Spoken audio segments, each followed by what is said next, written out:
Din ako dito, hati lang tayo kasi wala din akong kain pa eh. Ha? Hatiin ko na lang.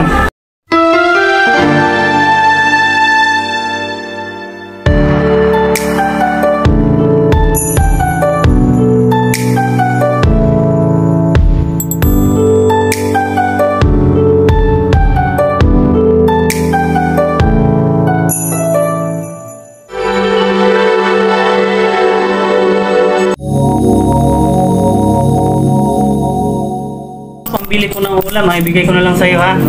Ayan. Sobrang tirik ng araw, grabe, kawawa yung bata.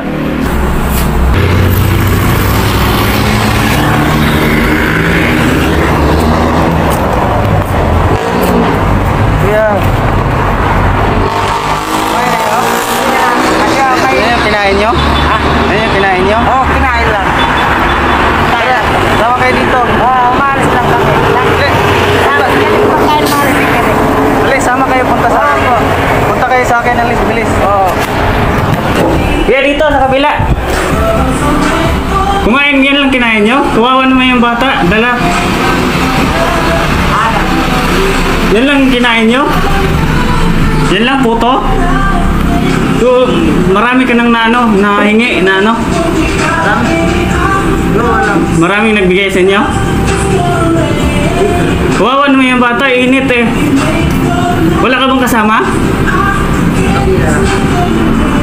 Eh, pwede naman iwan mo yan mag-isa sa tabi, yung sa para hindi mainitan naman. Pag may kasama ka, palitan lang kayo.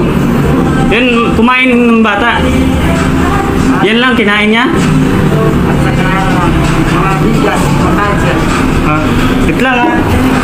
May kanin ako dito, tsaka may ulam. Pakainin mo yung bata ha. Wait lang kasi may ako dito, may ko siyo guys. Yan. Yung baon ko.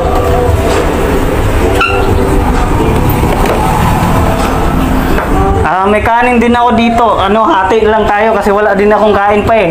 Ha? Hatiin ko na lang. Ihalo ko na lang dito ha. Para makakain yung bata.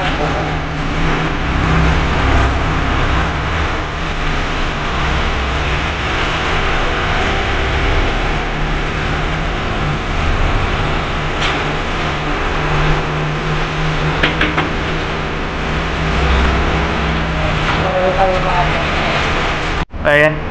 Ito yung almusal na natira. Ayan pakainin mo muna yung bata. Saan ka ba nakatira? Saan ba kayo nauwi? Sa labas ito. Talaba? Saan kayo matulog? May bahay ba kayo? May upahan. May upahan? Buti may kayo? Magkano na upan nyo? 25. 25 pesos? Maliit lang, yung lang? Nagbayad? Wala. May asawa sa asawa mo? Sa bahay. Sa bahay? Tatlo yung anak namin. Tatlo, anak mo? Anong nangyari dyan sa daliri mo? Naputol? Bakit naputol? Ha?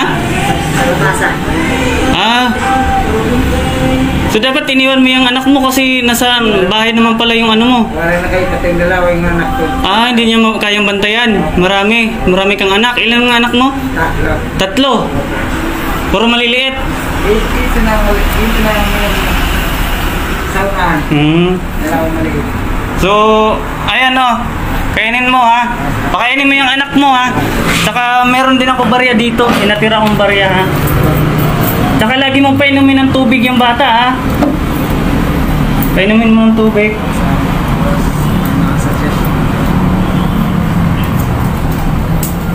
So ayan, may natira pa akong barya dito. Pambili ko ng ulam, ibigay ko na lang sa'yo ha. Ayan. Huwag mo palaging painitan yung bata. Kung pwede iwan mo sa dyan sa malilim Ha? Sige, kumain kayo ha.